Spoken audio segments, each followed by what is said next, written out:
अस्सलाम वालेकुम। वालेकुम सलाम सर, की हाल है? ठीक हो? अल्लाह दा एहसान मोहब्बत कहे कहे हुसैन फकीर सईद दा सो साडे कपड़े क्या बात ਤੁਹਾਡੀ जनाब। मैं थोड़ा जेतो प्रोग्राम सुनना थोड़ा खैर हो गई ते बड़ा मजा आंदा है, बहुत अच्छा लगदा है। मार्फत दी गल हो रही होवे जिथे जिंदे रहो ते बड़ा प्यारा जी तुसी गल छुई है माशाल्लाह।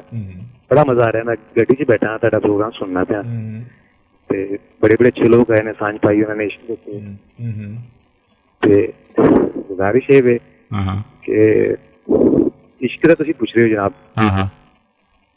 सर इश्क ऐसी चीज है कि छोटी जी गल है, मुख्तर जी ज्यादा लंबी गल नहीं है। जी जी जी अपना नाम ही दसो, नाम ही दसो। नाम आसफ अली जनाब। जी जी बिस्मिल्लाह। ये इश्क जनाब वो चीज है कि एक मुकाम आ जाता है कि जिथे इश्क करना भी शिरक हो जाता जनाब। अच्छा ते वो कहते हैं ना कि आशिक लोग कमरे लंबे दुनिया बड़ी सियाणी। वो लोग जिहड़े हुंदे ना वो गल पा लेंदे ने गल दे विच, पागल नहीं होंदे। वो उस भेद तो आशना हो जाते हैं जिहड़ा कि एक गल छुपी होंदी है, उस तो जो वाजे होंदे ने ते फिर वो उस गल नूं जो गल च पा लेंदे ने ना ते लोग समझदे ने कि पागल ने, खंबले ने। ते वो अपना बच्ची ने एक आई सी तो उन्होंने शेर बड़ा प्यारा सुनाया बहु साहब का कि ईमान सलामत हर कोई मंगे, इश्क सलामत कोई हो। ते बहु साहब कहंदे ने कि अंदर हो बाहर हो वत बहु किथे लबेना हो, तू दा दाग मोहब्बत वाला जेड़ा दम दम दे नाल सड़ेंदा हो ते वो करे रोशनाई ते छोड़ हनेरा बहंदा। अच्छा मैनूं ये दसो आसफ साहब, शिरक वाली तुसीं जिहड़ी गल कीती, किथे इश्क शिरक हुंदा है? पर फिर तुसीं बड़ी गहरी अपना चले गए हो।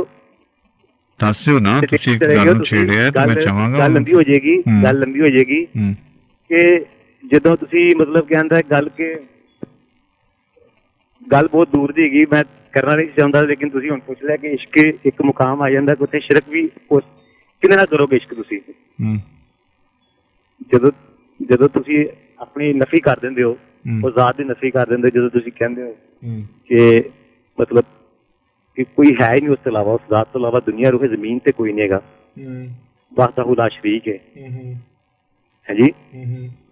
हेलो जी मैं सुन रहा भाई जी, तुसी बिल्कुल ही दूसरी लाइन ते जा रहे हो। गल मेरे ख्याल तुहाडे भी अपने भी थोड़ा जिहा ना कंट्रोवर्सी विच हो, तुसी जिउंदे वास्ते रहो, सलामत रहो, उन्होंने तुसी बिल्कुल डिफाइन नहीं कर पा रहे। ओके ओके, जिउंदे रहो। अल्लाह हाफिज, अल्लाह हाफिज।